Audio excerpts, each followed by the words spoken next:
चलिए आज के 12th बायो क्लास में आपका हार्दिक स्वागत है। इसमें आपका बिहार मॉडल का सब्जेक्टिव क्वेश्चन करने वाले हैं जो काफ़ी एक इम्पॉर्टेंट है आपके लिए। सभी विद्यार्थी इसमें जुड़ जाएं और जो विद्यार्थी आपके संपर्क में हैं उसे लिंक भी शेयर कर दें। जो सब्सक्राइब नहीं किए हैं चैनल को सब्सक्राइब भी कर दें जिससे आगे का नोटिफिकेशन आपको आसानी से मिल सके।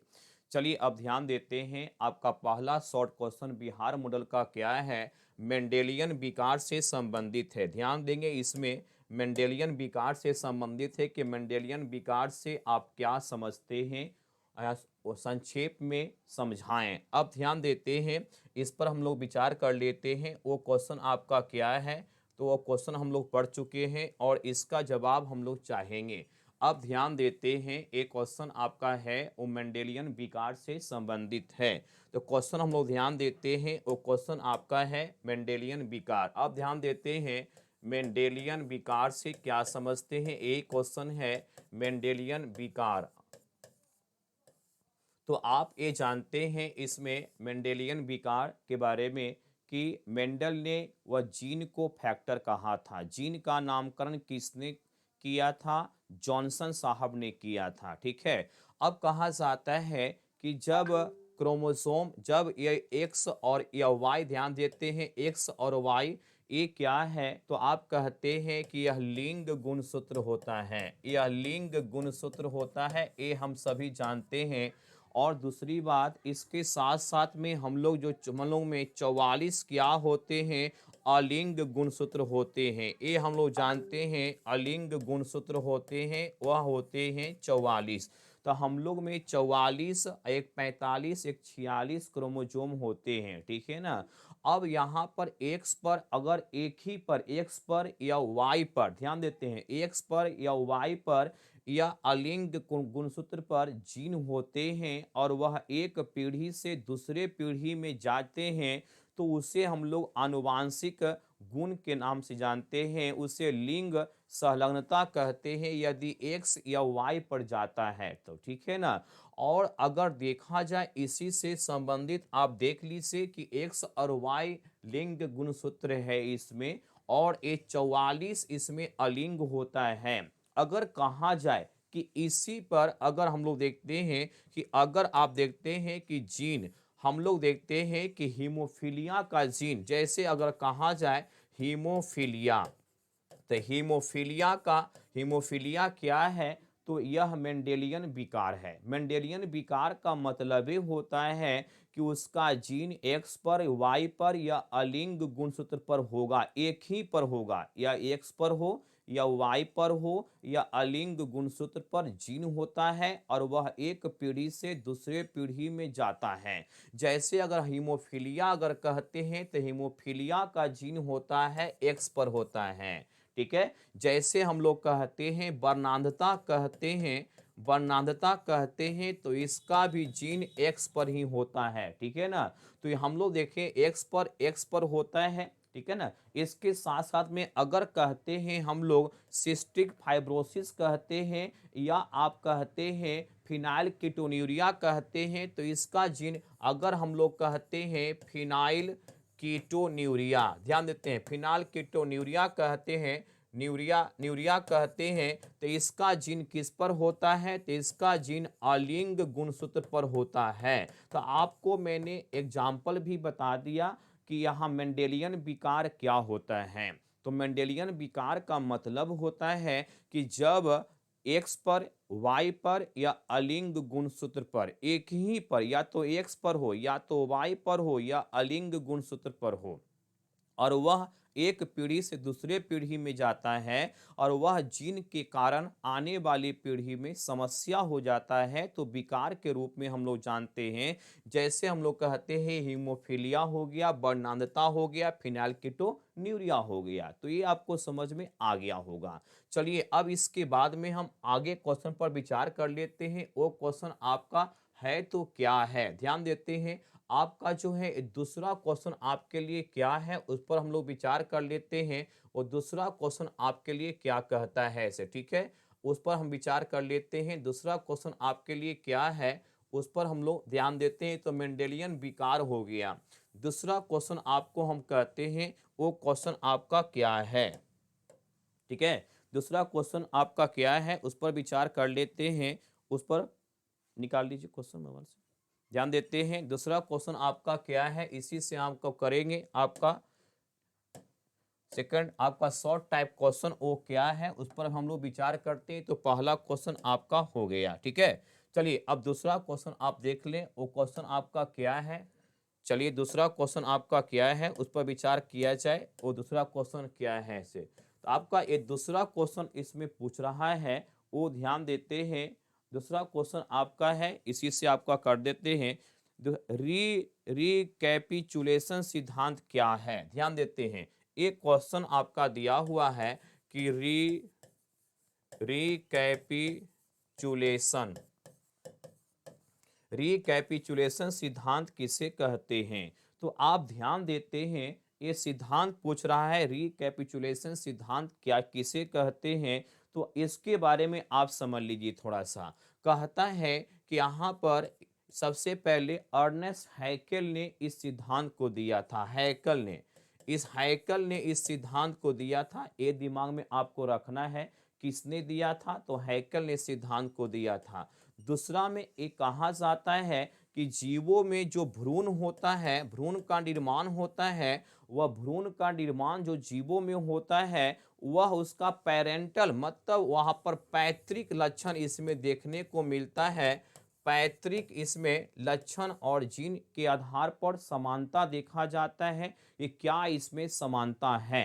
तो रिकैपिचुलेशन का मतलब है सिद्धांत को किसने दिया था, हैकल साहब ने दिया था। और जीवों में जो भ्रूण होते हैं, ठीक है ना, जीवों में जो भ्रूण होते हैं और उस भ्रूण का तुलना पैतृक से किया गया है। वो भ्रूण में पैतृक का गुण लक्षण वो देखा जाता है, आ जाता है। और वह जो है उसमें उसमें जो संरचना जो होता है उसके अनुसार वह विकास करना शुरू कर देता है। इसी हम लोग कहते हैं रिकैपिचुलेशन कहते हैं, ठीक है ना। 2 अंक के क्वेश्चन है, तो आपके दिमाग में आना चाहिए कि रिकैपिचुलेशन क्या है। तो यह सिद्धांत हैकल ने दिया था, ठीक है। और इसके अनुसार विभिन्न प्रकार के जो भ्रूण होते हैं उस भ्रूण में देखा गया कि भ्रूण का में वह पैतृक का गुण लक्षण के आधार पर इसका अध्ययन किया जाता है। मतलब पैतृक का गुण लक्षण उस भ्रूण में भी वहां पर प्राप्त हो जाता है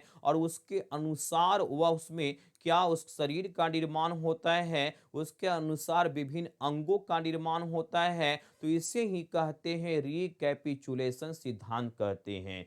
अब ध्यान देते हैं, इसके बाद आपका तीसरा क्वेश्चन क्या कहता है, जीवों में अलैंगिक जनन को सुधारण द्वारा उदाहरण दें। आपका एक क्वेश्चन कहता है, उस पर हम लोग विचार करते हैं। वो क्वेश्चन आपका क्या है, चलिए अब ध्यान देते हैं वो क्वेश्चन आपका क्या है से। तो तीसरा आपका क्वेश्चन कहता है, क्या कहता है कि इसमें आपका जीवों में अलैंगिक जनन कहता है कि जीवों में, ध्यान देते हैं, जीवों में अलैंगिक जनन। ये आपको ये तो जानते ही होंगे कि जीवों में अलैंगिक जनन के बारे में आपको बताना है। एक क्वेश्चन आपका है।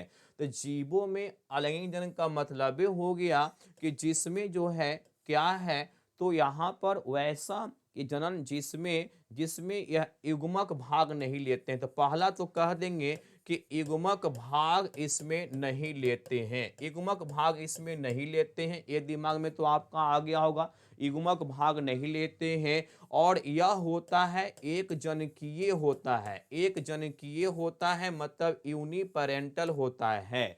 एक ही जनक से संतान जीव का निर्माण हो जाता है। ये दिमाग में आपको रखना है कि इसके बाद में आगे ध्यान देते हैं।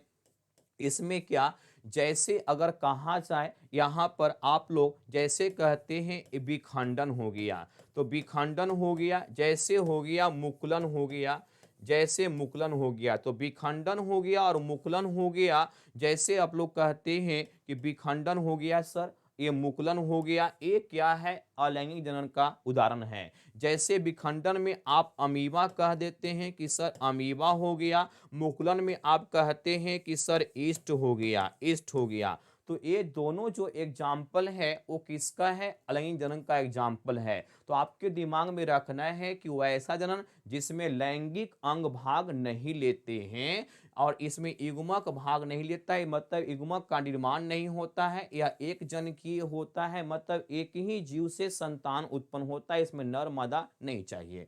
इसमें जैसे विखंडन हो गया, मुकुलन हो गया, विखंडन में अमीबा में होता है और मुकुलन में ईस्ट में होता है। तो इस तरह आप जवाब दे देंगे 3-4 सेंटेंस में, तो आपका आंसर कंप्लीट हो जाएगा। और यह जैव विकास इससे काफी कम होता है, न के बराबर होता है। ठीक है ना। अब चौथा क्वेश्चन पर हम लोग विचार करते हैं। चौथा क्वेश्चन आपका क्या है उस पर विचार कर लेते हैं, जरा ध्यान देते हैं। चौथा क्वेश्चन आपका क्या है, डीएनए पॉलीमरेज। अब ध्यान रखिए कि चौथा आपका क्वेश्चन कर रहा है डीएनए पॉलीमरेज।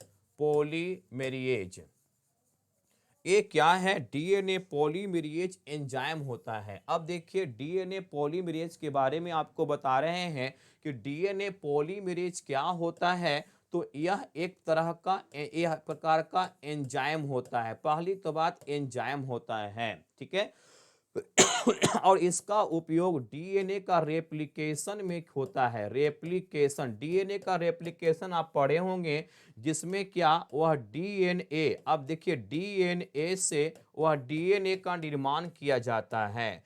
तो देखिए डीएनए पॉलीमरेज एंजाइम यदि नहीं होगा तो आप समझ लें यह डीएनए का रेप्लिकेशन नहीं होगा। तो आप समझ लें कि डीएनए से डीएनए का निर्माण इसमें होता है। दूसरी बात, इस डीएनए पॉलीमरेज एंजाइम होता है और इसका उपयोग रेप्लिकेशन में होता है। रेप्लिकेशन का मतलब डीएनए से डीएनए का निर्माण होता है और इसको इसने क्या करता है, तो यह जो है ये न्यूक्लियोटाइड को पॉलीमर कर देता है। तो यहाँ पर इसके लिए नाम पड़ता है पॉलीमरेज।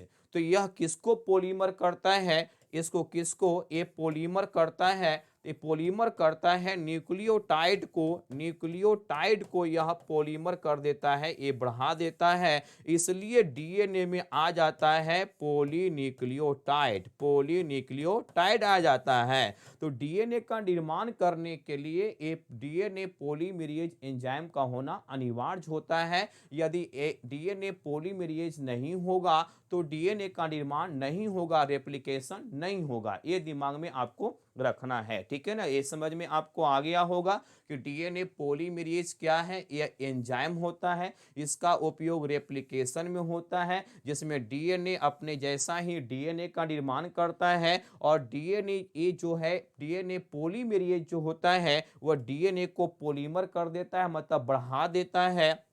और किसको बढ़ाता है, न्यूक्लियोटाइड बढ़ जाता है, इसलिए इसको पॉलीन्यूक्लियोटाइड भी आप कहते हैं। चलिए इसके बाद आगे हम लोग बढ़ते हैं। आगे क्वेश्चन आपका क्या है उस पर हम लोग विचार कर लेते हैं। चलिए अब ध्यान देते हैं, आगे का क्वेश्चन पर हम लोग विचार करते हैं। वो क्वेश्चन आपके लिए है तो क्या है, ठीक है ना। चलिए अब ध्यान देते हैं, आगे का क्वेश्चन पर विचार करते हैं। वो क्वेश्चन आपके लिए क्या है, चलिए अब ध्यान देते हैं आपका क्वेश्चन क्या है। आगे क्वेश्चन देखते हैं। वो क्वेश्चन पांचवा आपका दिया हुआ है। वो पांचवा क्या आपका क्वेश्चन है, वो क्वेश्चन है what do you understand ex-situ conservation. तो देखिए यहाँ पर दिया हुआ है, हिंदी में कहते हैं इसको बाह्य स्थाने, बाह्य स्थाने, बाह्य स्थाने संरक्षण। बाह्य स्थाने संरक्षण वो क्या है, जिसको आप कहते हैं ex-situ conservation, conservation, ex-situ conservation कहते हैं। अब ध्यान देते हैं, एक क्वेश्चन आपको दिया हुआ है बाह्य स्थानीय संरक्षण क्या है।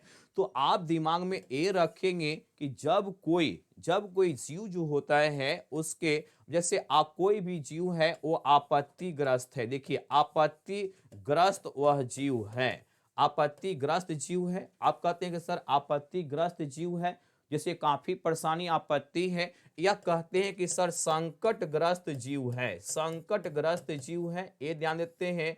या आप कहते हैं कि सर ये दुर्लभ जीव है, ये कैसा जीव है, तो आप कहते हैं दुर्लभ जीव है, दुर्लभ जीव है। तो आप ये दिमाग में यहां पर देखते हैं कि आपत्तिग्रस्त जीव है, संकटग्रस्त जीव है या दुर्लभ जीव होता है। अब दिमाग में ये रखना है कि इसी को उसके प्राकृतिक आवास में, इसके प्राकृतिक आवास में रहते हुए, प्राकृतिक आवास में रहते हुए इसका अगर हम संरक्षण कर देते हैं, चार संरक्षण कर देते हैं, अर्थात चारों ओर से इसको घेराबंदी कर देते हैं, पुलिस प्रशासन की व्यवस्था कर देते हैं, जिससे कि कोई भी यह जंतु को मार न सके, उसके लिए भोजन का व्यवस्था कर देते हैं जहां पर वह रहता है, इसे कहते हैं बाह्य स्थानीय संरक्षण कहते हैं। तो आप देखें, आपत्तिग्रस्त, संकटग्रस्त या दुर्लभ जीवों को उसके प्राकृतिक आवास में रहते हुए ही उनका संरक्षण अगर कर देते हैं तो इसे ही कहते हैं एक्स सिटू कंजर्वेशन कहते हैं, ठीक है ना। जैसे आप कह सकते हैं जितने भी यहाँ पर ये राष्ट्रीय पार्क है, जितने भी राष्ट्रीय पार्क है, जितने भी ये राष्ट्रीय पार्क होता है वह सभी का राष्ट्रीय पार्क है वह या पशु विहार कहते हैं, पशु विहार कहते हैं, या आप पवित्र उपवन कहते हैं, या आप कहते हैं कि सर पवित्र उपवन है। तो पवित्र उपवन जितने भी आपको एग्जाम्पल मैंने बताया है, जैसे पवित्र उपवन में बाह्य स्थानीय संरक्षण होता है, राष्ट्रीय पार्क में बाह्य स्थानीय संरक्षण होता है, या पशु विहार में बाह्य स्थानीय संरक्षण होता है। ये दिमाग में आपको रखना है, याद कर लेना है। चलिए आपका आय का क्वेश्चन पर हम लोग विचार करते हैं। आपका छठा क्वेश्चन है उस पर विचार कर लिया जाए, ठीक है। छठा क्वेश्चन है उस पर विचार करते हैं। वो क्वेश्चन आपके लिए क्या है, चलिए छठा क्वेश्चन पर विचार करते हैं। वो क्वेश्चन आपके लिए क्या है, ठीक है। चलिए छठा क्वेश्चन आपके लिए क्या कहता है, हरित खेती से क्या समझते हैं। आप देखिए छठा आपका क्वेश्चन हो गया हरित खेती। हरित खेती आपका आ गया, इसको आपको क्या है, हरित खेती क्या है, या इसको हम लोग कहते हैं ग्रीन फार्मिंग, इसको हम लोग ग्रीन फार्मिंग कहते हैं। ग्रीन फार्मिंग क्या होता है, तो ग्रीन फार्मिंग का मतलब ही हो गया हरित खेती का, यहाँ मतलब क्या हो गया, तो जितने भी इसमें आपका पौधा होगा या फसल होगा उसके विकास के लिए हम लोग जो है इसमें जैव उर्वरक का उपयोग करते हैं। पहला तो ये दिमाग में रखना है कि इस तरह का फार्मिंग में जैव उर्वरक का हम लोग उपयोग करते हैं, और जैसे आप कहते हैं प्राकृतिक खाद का आप लोग उपयोग करते हैं, प्राकृतिक खाद का इसमें उपयोग किया जाता है, जिससे कि मिट्टी की उपजाऊ पर कोई ज़्यादा बुरा प्रभाव नहीं पड़ता है। तो इसमें आपका जैसे इसमें उपयोग जैव उर्वरक का किया जाता है, ठीक है ना, जैसे आप कहते हैं नील हरी शैवाल कहते हैं, प्राकृतिक खाद कहते हैं, जैसे आप कहते हैं कि सर ये गोबर वगैरह है इसका उपयोग हम करते हैं सर, ठीक है ना।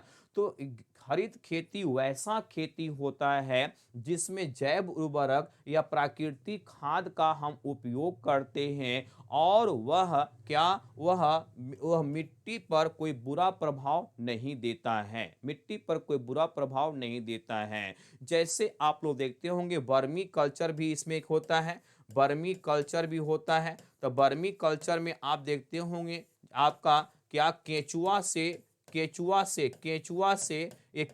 से खाद का निर्माण किया जाता है। तो केचुआ से खाद का निर्माण कर दिया जाता है। तो आप कहते हैं इसके साथ मतलब आप कह सकते हैं कि विशेष प्रकार का रासायनिक जो खाद है उसका उपयोग नहीं किया जाता है ग्रीन फार्मिंग में।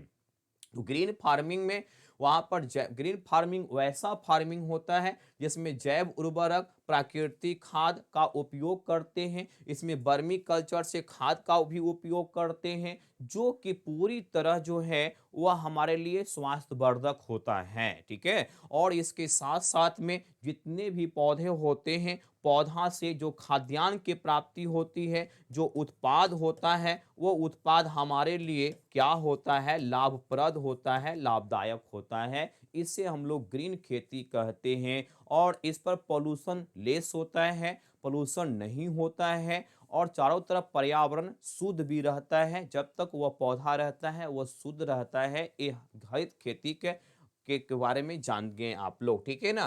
तो हरित खेती को दिमाग में रखेंगे। चलिए इसके बाद में आगे का क्वेश्चन पर हम लोग विचार कर लेते हैं। ये तो आपका हो गया हरित खेती के बारे में हो गया, ठीक है। चलिए अब आगे के क्वेश्चन पर विचार करते हैं, जो आपका इसमें 7वां प्रश्न है इसका, सातवां क्वेश्चन क्या कह रहा है उस पर विचार करते हैं। समसूत्री कोशिका विभाजन की एनाफेज अवस्था, देखिए ये आपको कह रहा है कि समसूत्री कोशिका विभाजन, समसूत्री कोशिका जो विभाजन है, ध्यान देंगे कोशिका विभाजन है, इस विभाजन का इसमें क्या एनाफेज अवस्था को बताना है, एनाफेज।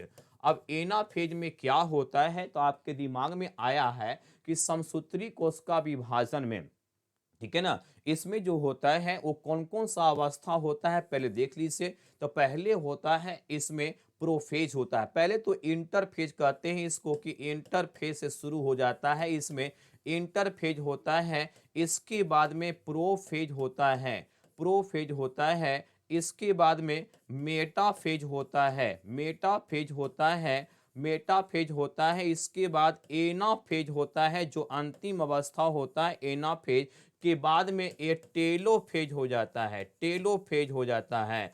अब एनाफेज यही कह रहा है कि एनाफेज की अवस्था को आपको बता देना है। तो एनाफेज में आप देख लीजिए होता क्या है। तो एनाफेज में देखिए सबसे पहले यहाँ पर ये ऊपर बना देना है, और इसके साथ साथ में आप देखिए इसके साथ में जोड़ देना है, यह क्रोमोसोम को ऐड करना होगा इसके साथ में। तो सबसे पहले हम लोग ये दिमाग में रखते हैं, यहाँ पर एक क्रोमोसोम जोड़ना होगा इसमें। तो एक क्रोमोसोम आपको जोड़ देंगे, ऐसे क्रोमोसोम आप जोड़ देंगे, नीचे से भी आप क्रोमोसोम इधर और इधर जोड़ देंगे, ठीक है ना। और इसके बाद में आपका संरचना बनेगा, आपका ऐसे आप मोड़ देंगे, इस तरह कर देंगे, आपका एनाफेज की अवस्था दर्शाने के लिए ये काफी है, ये एनाफेज हो गया।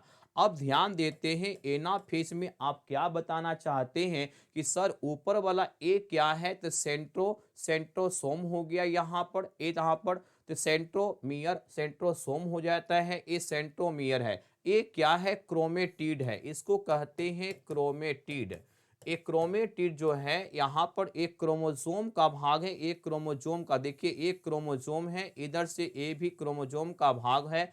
ये क्या है यहाँ पर जुड़ा हुआ, तो इसको हम लोग कहते हैं यहाँ पर सेंट्रोसोम कहते हैं, सेंट्रोसोम, सेंट्रियोल कहते हैं इसको। अगर नहीं दिमाग में आए तो इसको सेंट्रियोल के नाम से आप जानते हैं, इसे आप सेंट्रियोल कह सकते हैं, सेंट्रियोल होता है यहाँ पर, ठीक है ना। एक क्रोमेटिड होता है, और ये जो है ये क्या है, तो प्लाज्मा मेम्ब्रेन है, प्लाज्मा का झिल्ली होता है यहाँ पर। अब देखिए इसमें एनाफेज अवस्था में क्या होता है, दोनों क्रोमेटिड पूर्ण रूप से अलग होते हुए दिखाई पड़ते हैं एनाफेज में।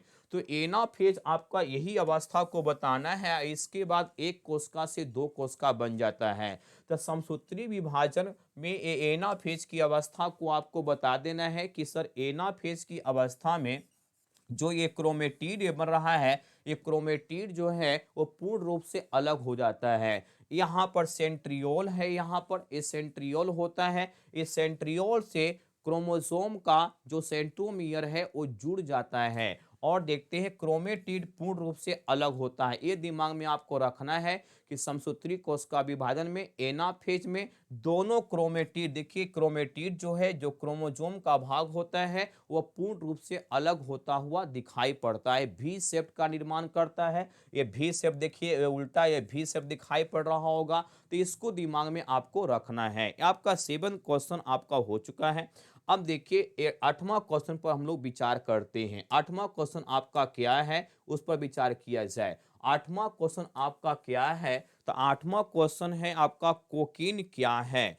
कोकीन दिया हुआ है, कोकीन यहाँ पर कोकीन क्या होता है, एक कोकीन या कोकैन दिया हुआ है, कोकीन क्या है और यह किससे प्राप्त होता है। यह पौधा के, देखिए यह पौधा के किस भाग से, पौधा के किस भाग से ये प्राप्त होता है, प्राप्त होता है। देखिए आपका शॉर्ट क्वेश्चन है, 2 अंकीय क्वेश्चन है। अब देखिए कोकीन के बारे में, तो कोकीन आप जानते हैं कि पहला बात कि कोकीन जो होता है एल्केलॉइड होता है ना, एल्केलॉइड होता है, ये जानते हैं यहाँ पर कोकीन एल्केलॉइड्स होता है। दूसरा बात आप देखते हैं कोकीन की प्राप्ति किससे होता है, तो आप कहेंगे कि सर इरिथ्रोजाइलम, इरेथ्रोजाइलम कोका यह पौधा से प्राप्त होता है, इरिथ्रोजाइलम कोका पौधा से प्राप्त होता है। ये दिमाग में आपको रखना है कि सर ये किससे प्राप्त होता है, तो आप कहेंगे कि सर इरिथ्रोजाइलम कोका यह पौधा से प्राप्त होता है, ठीक है ना। इसके बाद में आप देखें किस भाग से प्राप्त होता है, तो लीफ से यह प्राप्त होता है, पत्तियों से प्राप्त होता है। तो ये पौधा इरिथ्रोजाइलम कोका के लीफ से प्राप्त होता है, लीफ से प्राप्त होता है। तो ये जो होता है इसके साथ साथ में आप प्रभावित जो अंग होता है वो मुख्य रूप से आप कह सकते हैं कि यह सीएनएस को प्रभावित करता है, सेंट्रल नर्वस सिस्टम को प्रभावित करता है, सेंट्रल नर्वस सिस्टम को यह प्रभावित करता है। ये दिमाग में रखना है। शॉर्ट क्वेश्चन है, ये क्या एल्केलॉइड होता है। इरिथ्रोजाइलम कोका प्लांट से प्राप्त होता है, इस प्लांट का लीफ से यह प्राप्त होता है और सीएनएस को प्रभावित करता है। तो 3-4 सेंटेंस आपको दिमाग में रखना होगा। क्या कोकीन क्या है, यह एल्केलॉइड्स होता है, या इरिथ्रोजाइलम कोका यह पौधा से प्राप्त होता है, ठीक है ना। और इसके साथ साथ में इसके लीफ से प्राप्त होता है, या सीएनएस को प्रभावित करता है, सेंट्रल नर्वस सिस्टम को प्रभावित करता है। तो ये आपका क्वेश्चन हो गया। 8वां क्वेश्चन पर हम लोग विचार कर लिए हैं। 8वां के बाद आप देखिए ये 9वां क्वेश्चन आपके लिए क्या कहता है, उस पर विचार करते हैं। स्मॉग, देखिए 9वां क्वेश्चन है ऑन्कोजेनेसिस किसे कहते हैं। ऑन्कोजेनेसिस, ऑन्कोजेनेसिस किसे कहते हैं। तो ऑन्कोजेनेसिस का मतलब हो गया कि ट्यूमर का निर्माण का, अगर कैंसर का एक कोशिका है, ध्यान देते हैं, अगर कैंसर का एक कोशिका है, ध्यान देते हैं, एक कैंसर कोशिका है, अगर कहते हैं आपके सर यह कैंसर कोशिका है, ठीक है भाई, कैंसर कोशिका है। अब कैंसर कोशिका से जो होता है, कैंसर कोशिका अपने आसपास की कोशिका को भी वह संक्रमित करता है, उसको भी कैंसर कोशिका में बदल देता है। तो कैंसर कोशिका का जब समूह बन जाएगा और समूह से बन जाएगा ये ट्यूमर बन जाएगा, समूह से ट्यूमर बन जाएगा, ट्यूमर बन जाता है। तो अगर कहते हैं कैंसर कोशिका है, इसका समूह से ट्यूमर का निर्माण हो जाता है, तो ट्यूमर का अगर निर्माण हो जाता है तो इसे कहते हैं ऑन्कोजेनेसिस। और ऑन्कोजेनेसिस के लिए कौन सा जीन जिम्मेदार होता है, आप कहेंगे कि सर ऑन्कोजीन जो होता है यह जिम्मेदार होता है। ये दिमाग में रखना है, ये ऑन्कोजीन जिम्मेदार इसके लिए हो जाता है। तो सबसे पहले ऑन्कोजेनेसिस क्या होता है, तो ट्यूमर के बनने की क्रिया को ऑन्कोजेनेसिस कहते हैं, ठीक है ना। मतलब आप ये भी जानते हैं कि ट्यूमर का जो अध्ययन किया जाता है उसे हम लोग क्या कहते हैं, तो ऑन्कोलॉजी कहते हैं। तो इसी से दिमाग में रखिएगा कि ट्यूमर का अध्ययन करते हैं तो ऑन्कोलॉजी कहते हैं, और ट्यूमर का जब निर्माण होता है तो इसे कहते हैं ऑन्कोजेनेसिस कहते हैं, ठीक है ना। तो ठीक है, बहुत अच्छी बात, आपका हम लोगों ने केमा क्वेश्चन कर दिया है, 9वां क्वेश्चन कर दिया है। और एक बार आप लाइक का बटन दबा दें, एक बार जो सब्सक्राइब नहीं किए हैं जरूर सब्सक्राइब कर दें, जिससे आगे का नोटिफिकेशन सूचना भी आपको मिल जाए। और भी आपका क्वेश्चंस करने वाले हैं, आपका जो कि हमारे अनुसार हम जो क्वेश्चन करेंगे उसके अनुसार भी आपका शॉर्ट एवं लॉन्ग क्वेश्चन करेंगे, ठीक है ना। आगे ध्यान देते हैं। तो 9वां क्वेश्चन हो गया ऑन्कोजेनेसिस क्या है, तो कैंसर या ट्यूमर बनने की क्रिया को ऑन्कोजेनेसिस कहते हैं, और ट्यूमर के अध्ययन को ऑन्कोलॉजी कहते हैं, और ट्यूमर बनाने वाला जो जीन होता है उसको ऑन्कोजीन कहते हैं। ये भी दिमाग में रखना है, ऑन्कोजीन कहते हैं हम लोग, ठीक है ना।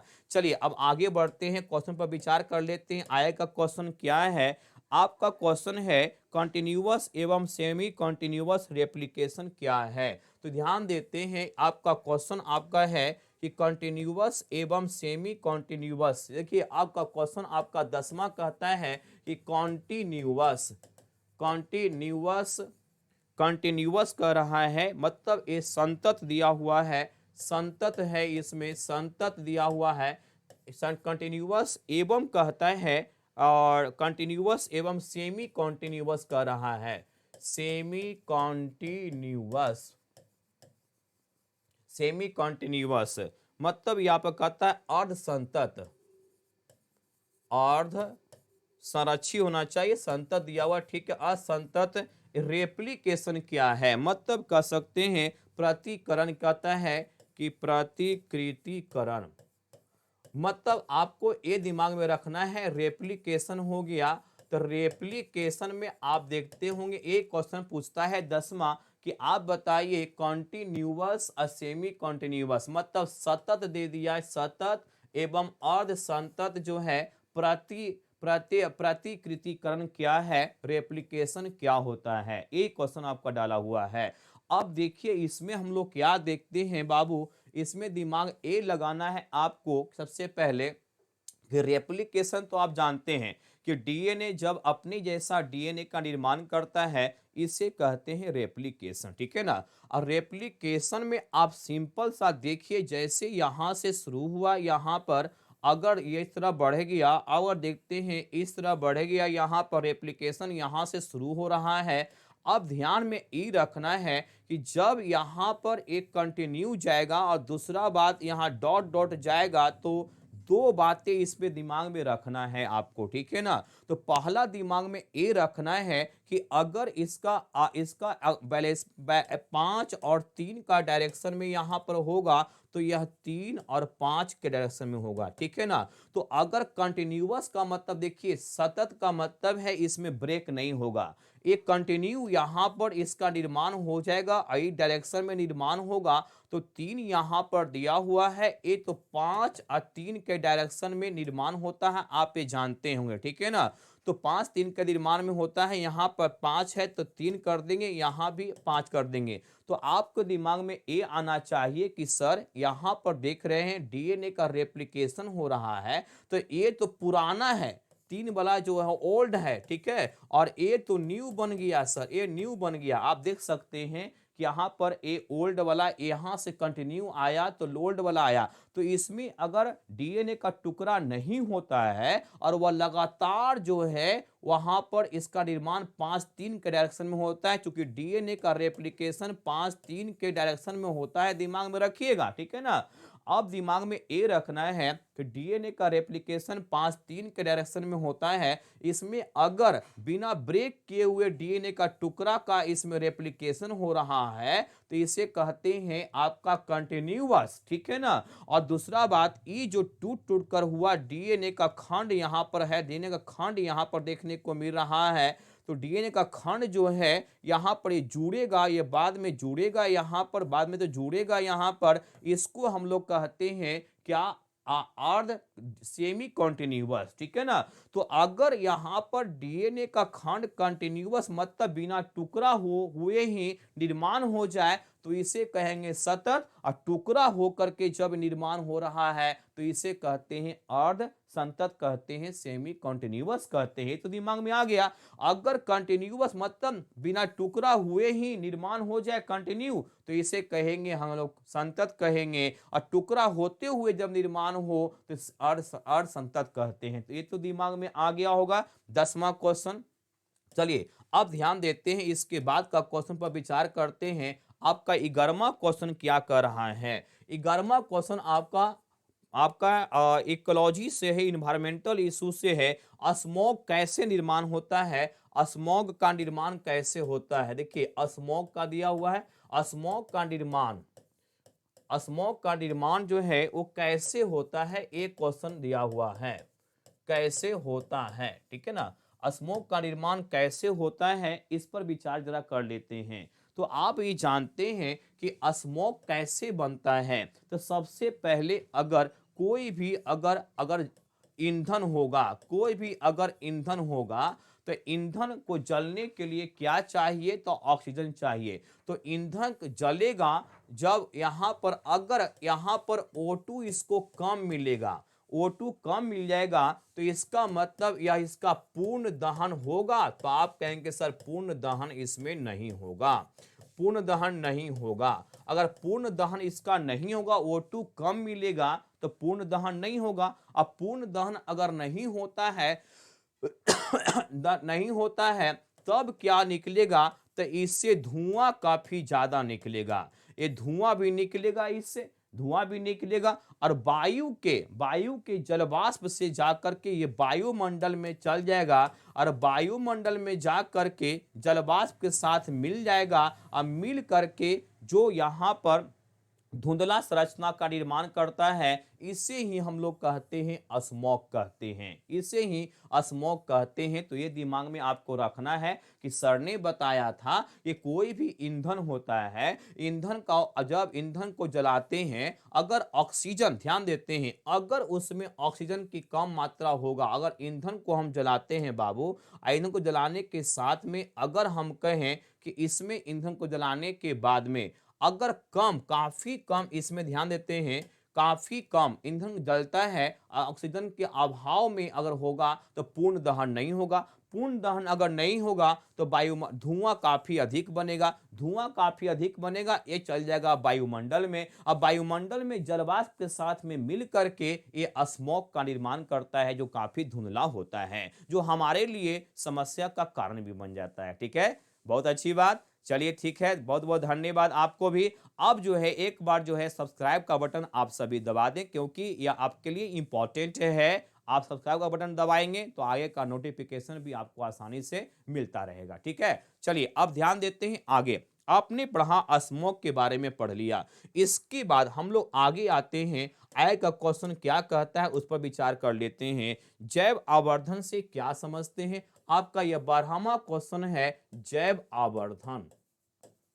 जैव आवर्धन, जैव आवर्धन जिसको कहते हैं बायोमैग्निफिकेशन कहते हैं। तो यहां पर ये दिमाग में रखना है कि बायोमैग्निफिकेशन किसे कहते हैं। ठीक है ना, तो आपको दिमाग में अगर रखते हैं कि अगर कोई भी जलीय, जब भी यह होता है जैव आवर्धन, तो आप कह सकते हैं कि जलीय पारितंत्र में देखने को मिलता है। मतलब जलीय पारितंत्र में आपको जैव आवर्धन देखने को मिलता है। इसमें क्या होता है कि जो रासायनिक पदार्थ होता है, अगर कहते हैं रासायनिक पदार्थ होता है, रासायनिक पदार्थ की सांद्रता जो है वह सांद्रता क्या होता है, वो बढ़ता जाता है, बढ़ता जाता है पोषण स्तर के आधार पर। तो ये दिमाग में रखना है कि सर जैव आवर्धन क्या होता है, तो किसी भी जलीय पारितंत्र में बढ़ते हुए पोषण स्तर के आधार पर उसमें रासायनिक पदार्थों की सांद्रता भी बढ़ता जाता है। अब बढ़ता जाता है तो इसे हम लोग कहते हैं जैव आवर्धन कहते हैं। ठीक है ना, तो ये दिमाग में आपको रखना है कि किसी भी जलीय पारितंत्र में, जलीय पारितंत्र में रासायनिक पदार्थों की सांद्रता वो बढ़ता जाता है। कैसे बढ़ता जाता है, तो बढ़ते हुए रासायनिक पदार्थ जैसे कैसे बढ़ता है, तो छोटा जीव से बड़ा जीव में जाएगा, बड़ा जीव से उससे भी बड़ा जीव में जाएगा, तो इसका जो है कॉन्सेंट्रेशन, सांद्रता बढ़ता जाता है। जैसे आप सिंपल सा चीज देख लीजिए, जैसे कोई जल है और जल में अगर डीडीटी, अगर डीडीटी डाल देते हैं 0.00, अगर कहते हैं वहां पर 1 ppm डालते हैं, 1 डाल देते हैं किसका भाई, डीडीटी का डाल देते हैं। डीडीटी इतना ppm है, पार्टिकल पर मिलियन है, वो डीडीटी इतना डाल देते हैं 0.01 ppm डाल देते हैं। और ये जैसे ही आगे जीव में जाएगा, मतलब ये जल में इतना है, अगर पादप प्लवक में चल जाएगा, पादप प्लवक में जाएगा तो ये बढ़ जाएगा। तो 0.0 आप कर सकते हैं 0.4 हो गया या 5 हो गया, 4 हो जाता है, तो इतना हो जाता है। इसके बाद आगे जाता है तो 0 पॉइंट यहाँ पर क्या हो जाएगा, वह 1 हो जाएगा, मतलब 1 हो जाएगा और छोटा हो जाता है। तो आप लोग देख सकते हैं 0.04 से 0.1 हो गया, आगे जब जाएगा तो क्या 1 हो जाएगा या 2 ppm हो जाएगा, पार्टिकल पर मिलियन कहते हैं। ppm का मतलब पार्टिकल पर मिलियन कहते हैं। 2 है, आगे जाएगा तो 5 ppm हो जाएगा। तो इस तरह आपने समझा कि देखिए भाई, यहाँ पर डीडीटी डाइक्लोरो डाइफिनाइल ट्राइक्लोरोइथेन होता है, डाइक्लोरो डाइफिनाइल ट्राइक्लोरोइथेन होता है। अब ध्यान देते हैं, इसको हम लोग, ये पादप प्लवक में जाएगा तो ये बढ़ जाएगा। इसके बाद में छोटा अगर जीव में जाता है तो उसमें बढ़ जाता है 0.1 ppm हो जाता है। इसके बाद आगे बड़ा जीव में जाएगा तो 2 ppm हो जाएगा, आगे बड़ा जीव में जाएगा तो 5 ppm हो जाएगा। मतलब डीडीटी का सांद्रता बढ़ता गया, इसे ही कहते हैं जैव आवर्धन कहते हैं। ठीक है ना, चलिए अब आगे क्वेश्चन पर विचार करते हैं। वो क्वेश्चन आपका 13वां क्वेश्चन है, उस पर विचार जरा कर लेते हैं क्या है इसे। तो 13वां क्वेश्चन आपका देता है वो क्या है, वो कहता है 13वां क्वेश्चन कि स्पीसीज डिफाइन स्पीसीज डाइवर्सिटी। तो आप देख लीजिए एक क्वेश्चन आपको देता है कि स्पीसीज विविधता क्या है, विविधता क्या है। तो आपको ये पता ही होना चाहिए कि यहाँ पर स्पीसीज विविधता क्या है। तो आपको बताए थे कि विल्सन ने क्या किया था, एडवर्ड विल्सन ने, आपको ये पता होगा कि एडवर्ड विल्सन ने क्या कहा था।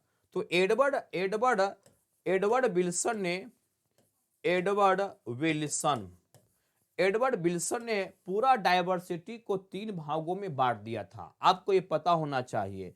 पहला क्या होता है, आपको बताए थे कि जेनेटिक बायोडायवर्सिटी, और दूसरा होता है स्पीसीज। देखिए जो दिया हुआ है क्वेश्चन यहां से, स्पीसीज बायोडायवर्सिटी, और तीसरा दे दिया है इकोलॉजिकल। अब देखिए तीसरा क्या है, इकोलॉजिकल बायोडायवर्सिटी। बीडी का मतलब बायोडायवर्सिटी हो गया, ठीक है ना।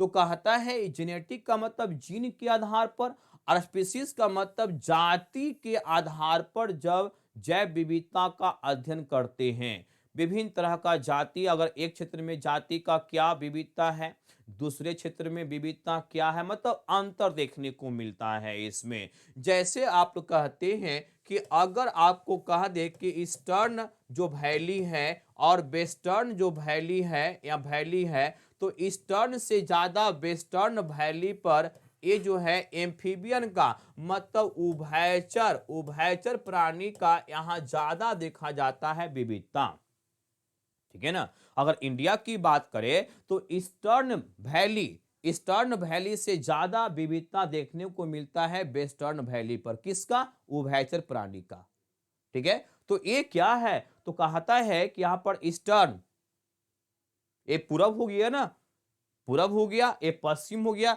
तो पूर्वी घाट से ज्यादा जैव विविधता देखने को मिलता है पश्चिमी घाट पर। किसका? तो उभयचर जीवों का, ठीक है। तो ये हो गया स्पीसीज बायोडायवर्सिटी। तो आपको बताना होगा कि एडवर्ड विल्सन ने बायोडायवर्सिटी को 3 भागों में बांटा, जेनेटिक, स्पीसीज, इकोलॉजिकल, जिसमें क्वेश्चन पूछ रहा है स्पीसीज से। तो जब यहाँ पर जाति के आधार पर जैव विविधता का अध्ययन करते हैं तो इसे ही कहते हैं हम लोग क्या, स्पीसीज विविधता कहते हैं। जैसे अगर पूर्वी घाटी पर जाया जाए, इंडिया का पूर्वी घाटी पर और पश्चिमी घाटी पर, तो पूर्वी घाटी से ज्यादा उभयचर का आपको डायवर्सिटी मिलता है। पूर्वी घाटी से ज्यादा डायवर्सिटी पश्चिमी घाटी पर मिलता है। किसका? उभयचर जीवों का, ठीक है ना। तो ये दिमाग में आपको 13वां क्वेश्चन आ गया होगा। इसके बाद में हम आए क्वेश्चन पर विचार करते हैं। वो 14वां क्वेश्चन आपका क्या है, उस पर विचार करते हैं। 14वां क्वेश्चन है आपका जेनेटिक ड्रिफ्ट, मतलब कहता है आनुवांशिक प्रवाह। ये आपका दिया हुआ है जेनेटिक, जिसको अंग्रेजी में हम लोग कहते हैं जेनेटिक ड्रिफ्ट कहते हैं। अब देखिए ये है क्या, तो कहा जाता है आनुवांशिक प्रवाह का मतलब, अगर आप देख ले कि कब जब भी यह होगा तो यह छोटा क्षेत्र में होता है, मतलब छोटा क्षेत्र में यह देखा जाता है, छोटा क्षेत्र में देखा जाता है, ठीक है ना। तो अगर कहा जाता है कि जितने भी अगर जीव होता है, उस जीव में जितने भी एक छोटा सा एरिया में वो सभी जितने भी जीव रह रहे हैं, उसका जो जीन होता है, उसका जीन जो है, उसका जीन वह एक पीढ़ी से दूसरे पीढ़ी में जाते रहता है, और जाते रहता है। जीन जो है वह क्या, वह एक पीढ़ी से, देखिए यहाँ पर अगर प्रथम पीढ़ी कहा जाए, इसके बाद में दूसरा पीढ़ी में जाएगा, इसके बाद में तीसरा पीढ़ी में जाएगा, तीसरा पीढ़ी में जाएगा यह जीन। और ये जो जीन जो जाते रहता है, इसके कारण कुछ न कुछ उसमें चेंजिंग आते रहता है, ठीक है ना। तो इसे हम लोग जेनेटिक ड्रिफ्ट के नाम से जानते हैं, आपका जेनेटिक ड्रिफ्ट के नाम से जानते हैं, तो आपको ये दिमाग में रखना है कि आनुवांशिक प्रवाह क्या होता है। तो आनुवांशिक प्रवाह का मतलब जीन का प्रवाह से लिया गया है। कोई भी छोटा एरिया में विभिन्न प्रकार के जो जीव रह रहे हैं, उस जीव में क्या होता है, वो जीन होता है जिनके कारण उसका गुण लक्षण आता है। वह जीन जो है एक सामूहिक रूप से एक पीढ़ी से दूसरे पीढ़ी में जाते रहता है, और इसके कारण जो भी उसमें प्रवाह देखने को मिलता है, जो परिवर्तन देखने को मिलता है, इसे कहते हैं आनुवांशिक प्रवाह कहते हैं, जेनेटिक ड्रिफ्ट कहा जाता है। और जेनेटिक ड्रिफ्ट जब होता है तो इसके कारण बहुत से परिवर्तन भी देखा जाता है। ठीक है ना। चलिए, ये आपको समझ में आ गया होगा। आनुवांशिक प्रवाह, जेनेटिक ड्रिफ्ट जब भी होता है छोटा क्षेत्र में ज्यादातर देखने को मिलता है।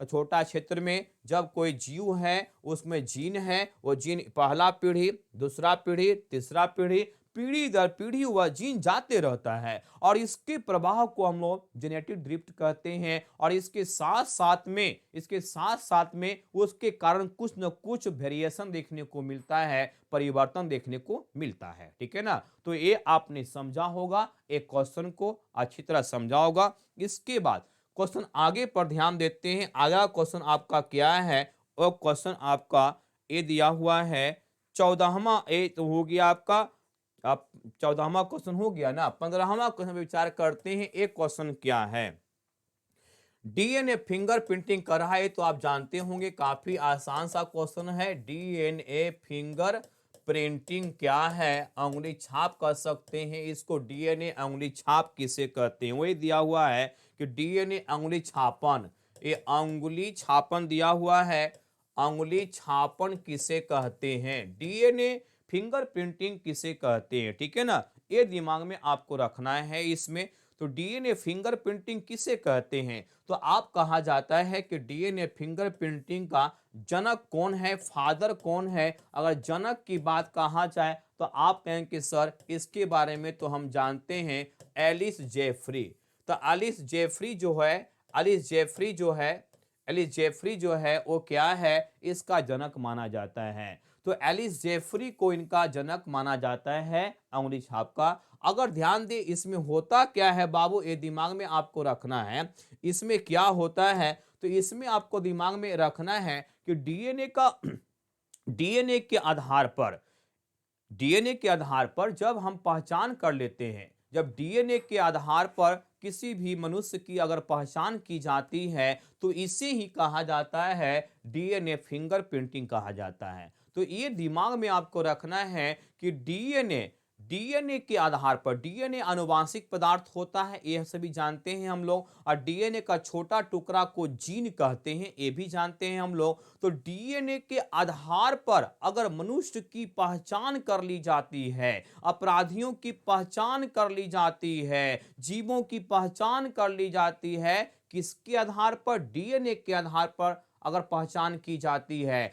जब डीएनए के आधार पर मनुष्य एवं अन्य जीवों की पहचान कर ली जाती है, तो इसे ही डीएनए फिंगर प्रिंटिंग कहते हैं। और इसका जनक कौन, एलिस जेफरी को कहा जाता है। इसका जनक एलिस जेफरी है। और इसमें कौन सा डीएनए का भाग का उपयोग होता है जो प्रोटीन के लिए कोडिंग नहीं करता है, तो इसमें कौन सा भाग का उपयोग होता है, को डीएनए का कौन सा न्यूक्लियोटाइड का उपयोग होता है, तो डीएनए का वैसा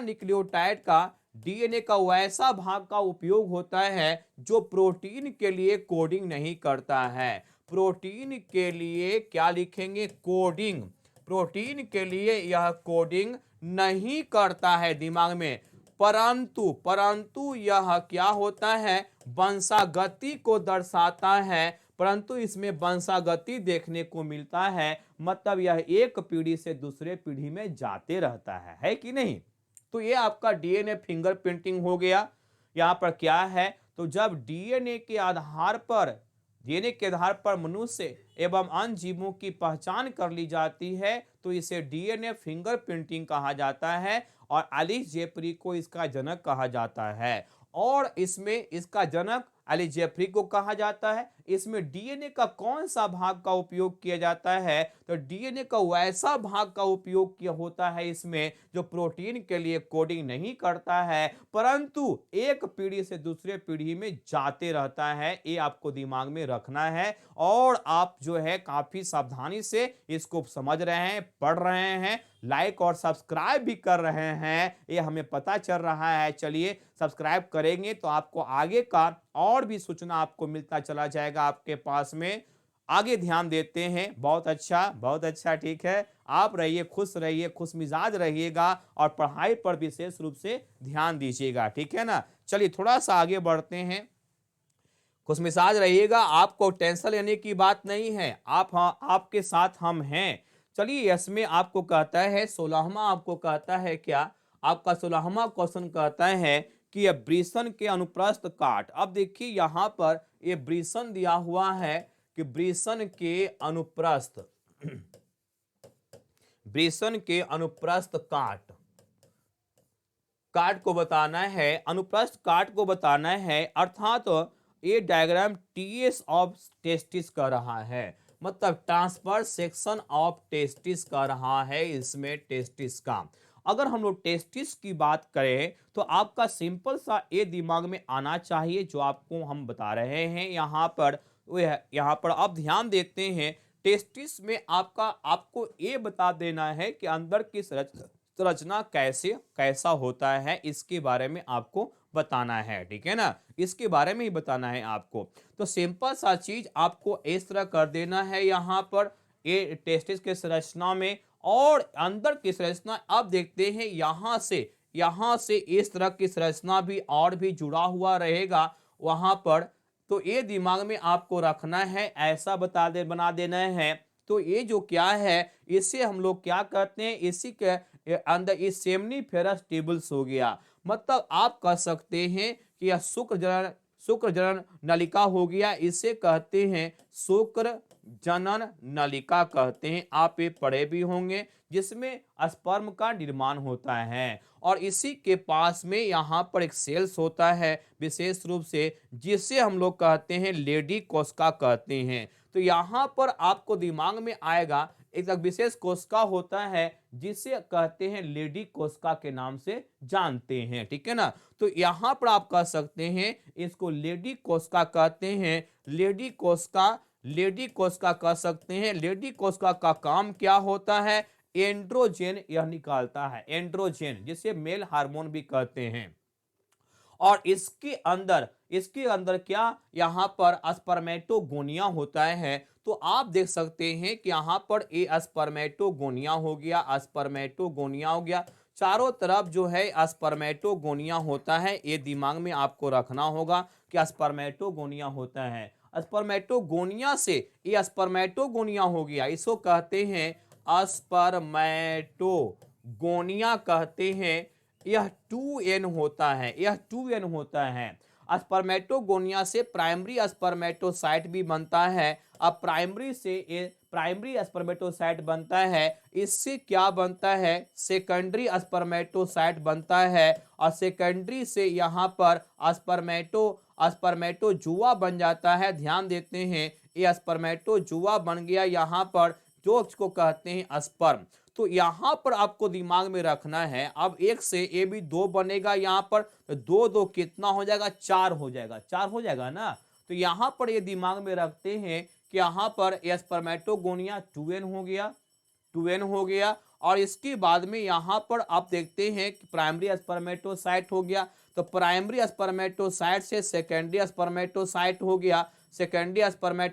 हो गया, प्राइमरी स्पर्मेटोसाइट पीएस कर दिए, सेकेंडरी स्पर्मेटोसाइट कर दिए, इसके बाद में स्पर्म बन गया। ये स्पर्म बन गया। तो 1 से 4 बनता है, स्पर्म बन गया, स्पर्मेटोजुआ बन गया। यहाँ पर 1 हो गया, 2 हो गया, 3 हो गया, 4 हो गया। तो इसको आपको बना देना है।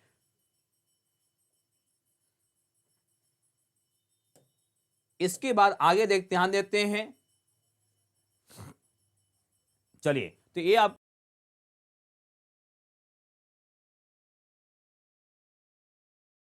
अब ध्यान देते हैं। इसके बाद में आपका क्वेश्चन आपका है यहाँ पर 17वां क्वेश्चन पर विचार कर रहे हैं, ध्यान देते हैं। ये क्या है, सर नहीं आया अभी, सर आ गए हैं, फोन कर दो। तो ध्यान देते हैं इसमें क्या है आपका, भ्रूण पोष का पुष्पी पौधा में क्या महत्व है। What is the importance of embryo sac in angiosperm, भ्रूण पोष। क्वेश्चन आपको कहता है कि भ्रूण भ्रूण पोष भ्रूण पोष का पुष्पी पौधा में क्या महत्व है।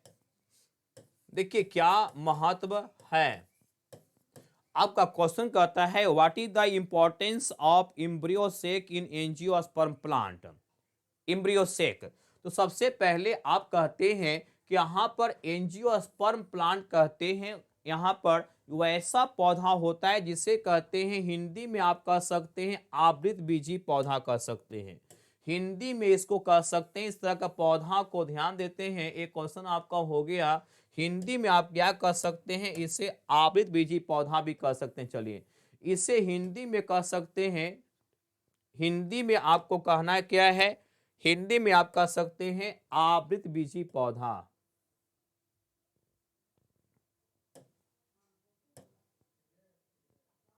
चलिए तो इसे कह सकते हैं आवृत बीजी पौधा, आवृत बीजी पौधा, ठीक है।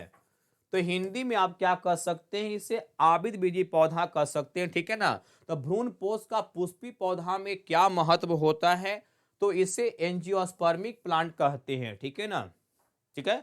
अब कहा जाता है इसका क्या महत्व होता है, इस पर हम लोग विचार कर रहे हैं, क्या महत्व होता है। तो आप दिमाग में रखें इस चीज को, जो आपको हम बताना चाहते हैं, जो काफी इंपॉर्टेंट भी है इसके लिए। अभी थोड़ा सा चलिए, अब आप ध्यान देते हैं, तो आप भ्रूण पोष कर रहा है यहां पर, एम्ब्रियो सेक भ्रूण पोष कर रहा है। एक्चुअली जो होना चाहिए इसमें आपका एम्ब्रियो सेक दिया हुआ है, तब भ्रूण कोष होना चाहिए, पोष नहीं।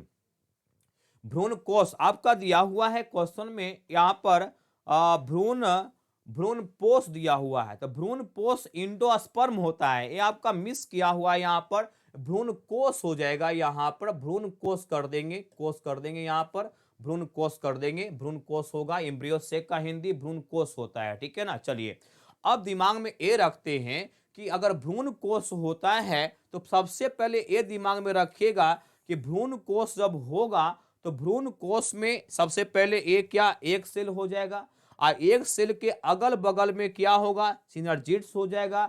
यहां पर आपका क्या हो जाएगा, एंटीपोडल सेल हो जाएगा। यहां पर ये तो समझ में आपको आ रहा होगा। अब बीच में एक कोशिका में दो केंद्रक हो जाएगा, ठीक है ना। तो इसको कहते हैं भ्रूण भ्रूण कोष कहते हैं। और यही भ्रूण कोष जो होता है, अब भ्रूण कोष होता है, इसी में यह एक सेल होता है, ध्यान देखते हैं, इसी में एक सेल होता है जो एन होता है, जिसको आप कह सकते हैं फीमेल गैमेट। और इसी के साथ में होता है निषेचन, क्या होता है, निषेचन होता है। तो भ्रूण कोष में या भ्रूण कोष में जो एक सेल होता है, इसी के साथ में यहां पर होता है निषेचन होगा यहां पर। और इसके बाद ही, निषेचन के बाद ही हम लोग कहते हैं कि अंडाशय जो होता है, अंडाशय से फल का निर्माण हो जाता है, ठीक है ना। और जो है यहाँ पर बीजांड आप कहते हैं, ये बीजांड से बीज का निर्माण हो जाता है, बीजांड से बीज बन जाता है। तो आप कहते हैं इसको क्या कहेंगे, तो इसको कहते हैं, आपको यहाँ पर क्या कहेंगे, एंटीपोडल सेल कहेंगे, इसे सिनर्जिड्स कहेंगे, आप पे जानते हैं इसे एंटीपोडल सेल कहते हैं बाबू। इसे दोनों जो बच गया इसे हम लोग कहते हैं सिनर्जिड्स कहते हैं, ये दिमाग में रखिएगा, सिनर्जिड्स कहते हैं, ठीक है ना। तो कहा जाता है कि भ्रूण कोष अगर होगा, भ्रूण कोष अगर होगा तो उसी में होता है अंडकोशिका, जिसमें निषेचन होने के बाद में अंडाशय से फल बनता है, बीजांड से बीज बन जाता है, युग्मनज से भ्रूण बनता है।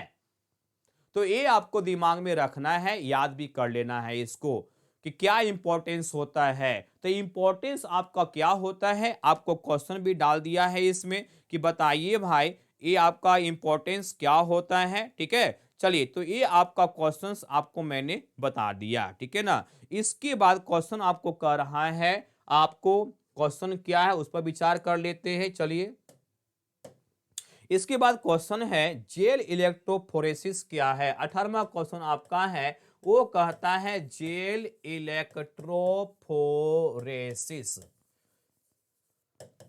ये क्या होता है बाबू। यहां पर जेल इलेक्ट्रोफोरेसिस क्या होता है, ठीक है ना, इसको समझने का हम लोग प्रयास करते हैं, ठीक है ना। तो जेल इलेक्ट्रोफोरेसिस का मतलब क्या होता है, तो यहां पर आप ये जानते हैं कि डीएनए का जो खंड होता है, इसका उपयोग, तो पहले आप कह दें कि जेल इलेक्ट्रोफोरेसिस का उपयोग सर हम लोग करते हैं डीएनए फिंगरप्रिंटिंग में। ये तो जान गए होंगे कि इसका डीएनए फिंगरप्रिंटिंग में इसका उपयोग किया जाता है, ठीक है।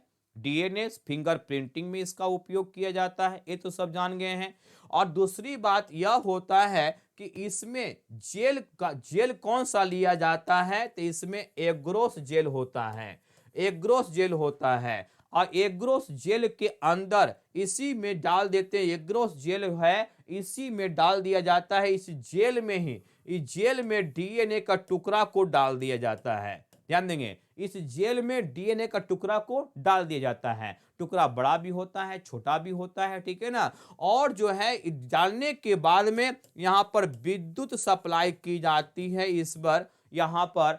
तो आप ये जानते हैं कि नेगेटिव चार्ज जो डीएनए है वो पॉजिटिव चार्ज की ओर जा करके अरेंज हो जाता है, छोटा टुकड़ा आगे, उससे बड़ा टुकड़ा उससे पीछे, सबसे बड़ा टुकड़ा सबसे पीछे अरेंज हो जाता है। तो इसे कहते हैं जेल इलेक्ट्रोफोरेसिस कहते हैं, ठीक है ना। तो ये तो समझ में आपको आ गया होगा कि जेल इलेक्ट्रोफोरेसिस है तो क्या है, ठीक है ना। तो ये तो दिमाग में आ गया होगा कि जेल इलेक्ट्रोफोरेसिस का उपयोग डीएनए फिंगरप्रिंटिंग में किया जाता है। जेल का मतलब क्या हो गया, एग्रोस जेल ले लिया जाता है और इसी जेल के अंदर डीएनए के टुकड़ा को डाल दिया जाता है, विद्युत सप्लाई कर दिया जाता है। तो डीएनए नेगेटिव चार्ज होता है, वो पॉजिटिव चार्ज की ओर जा करके अरेंज हो जाता है और इसे ही कहते हैं डीएनए फिंगरप्रिंटिंग कहते हैं। ये दिमाग में आपको रखना है, ठीक है ना। डीएनए रखना है, याद भी कर लेना है, इसलिए चूंकि आपके लिए इंपॉर्टेंट है, ठीक है ना, ये याद कर लेना होगा, ठीक है। चलिए, तो ये आपका हो गया जेल इलेक्ट्रोफोरेसिस क्या है।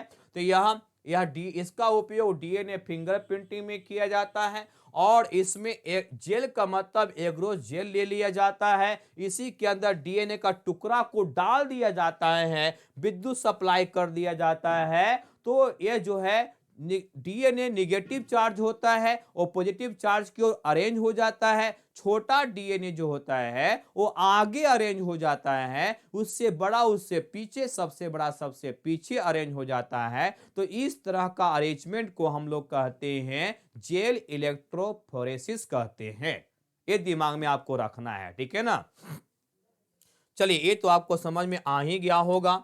इसके बाद हम लोग आगे बढ़ते हैं। वो क्वेश्चन आपका क्या है यहां पर, ये आपका हो गया पीबीआर 322 की संरचना बताएं। आपका 19 क्वेश्चन कर रहा है, आपका 19वां क्वेश्चन है वो क्या, पीबीआर 322।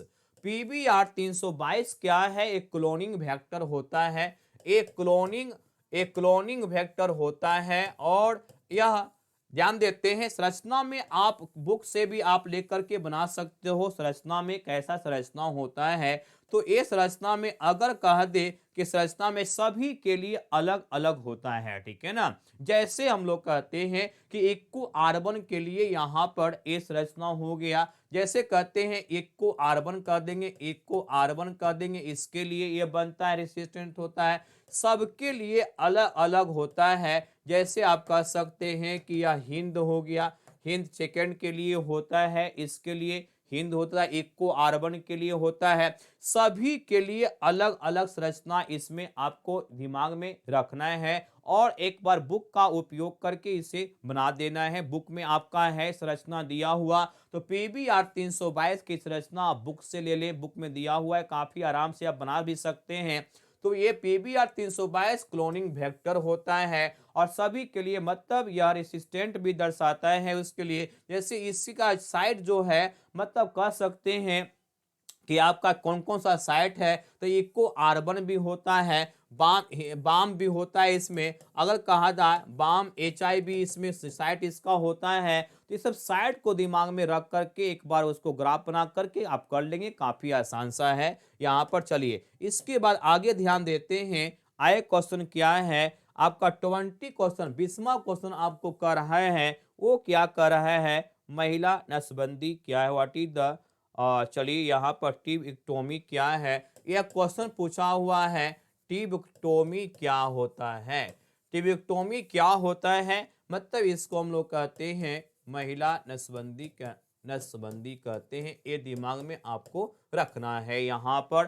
तो इसमें आपको दिमाग में ये रखना है 20 का कि यहाँ पर ये जो है ये परिवार नियोजन का ऑपरेशन होता है। इसमें ये परिवार नियोजन का ये ऑपरेशन होता है, ये ऑपरेशन होता है, सर्जिकल ऑपरेशन होता है यहाँ पर। इसमें मुख्य रूप से यहाँ पर महिला का जो फैलोपियन ट्यूब है मतलब अंडवाहिनी है, अंडवाहिनी को कट कर दिया जाता है, अंडवाहिनी को काट दिया जाता है, जिससे क्या होता है बाद में निषेचन नहीं हो पाता है, बाद में निषेचन नहीं हो पाता है, नहीं होता है। ये दिमाग में रखेंगे। तो ये परिवार नियोजन के लिए एक किया हुआ है और यहाँ पर निःशुल्क ऑपरेशन भी इसमें होता है। चलिए तो यह परिवार नियोजन के लिए होता है ऑपरेशन। अंडवाहिनी को इसमें सबसे इंपॉर्टेंट आपको दिमाग में रखना है, इसमें अंडवाहिनी को काट दिया जाता है, जिसे हम लोग कहते हैं ट्यूबिक्टोमी कहते हैं।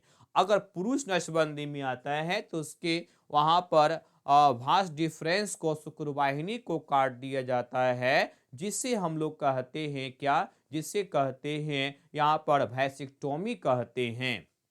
तो इस प्रकार आपने पढ़ा, इसको समझा, याद भी किया क्वेश्चंस को। 20 क्वेश्चंस आपको मैंने सॉल्व कर दिया है, इसको दिमाग में रखेंगे और नेक्स्ट आपका जस्ट आपका इसके बाद में आपका लॉन्ग टाइप क्वेश्चंस भी कर देंगे, उस वह भी क्वेश्चंस आपका हो जाएगा। तो इस प्रकार आप बने रहें और याद करते रहें, सब्सक्राइब भी जरूर करेंगे क्योंकि आगे का आपका नोटिफिकेशन आपको सब्सक्राइब के आधार पर ही मिलेगा। सब्सक्राइब आप करेंगे तो आपके पास में सूचना पहुंच जाएगा, सब्सक्राइब करने से ही सूचना पहुंचता है। आप कमेंट भी करें, इसके लिए समझ में बढ़िया से आ गया होगा, याद भी हो गया होगा। चलिए अब नेक्स्ट क्लासेस के लिए आपके लिए छोड़ते हैं, उसमें आपका लॉन्ग टाइप क्वेश्चन कुछ बचा है, लॉन्ग टाइप क्वेश्चन कर दिए, शॉर्ट टाइप क्वेश्चन 20 क्वेश्चन आपको सॉल्व कर दिए।